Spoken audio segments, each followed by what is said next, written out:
But even in this environment, with the exception of this up move, with the M3, you're almost better off letting the upside risk get excessive and then taking your profits on the down. So in other words, you're treating it almost more like a bearish butterfly. Bearish butterfly is a different style of trade. Bearish butterfly, you allow a big drawdown with the anticipation that the market's going to do this and bring the money back into the trade if that happens.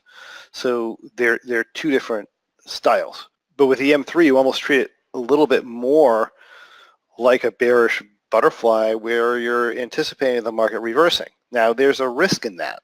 There's a risk in everything. If you do that and the market decides it wants to do something like this, then you're just going to lose to the upside. But if you're a trader and you recognize that the market is now going up and down, which it does, by the way, usually after you get a big drop. Typically after I get a very large drop, I'm going to have a period of oscillation in the market.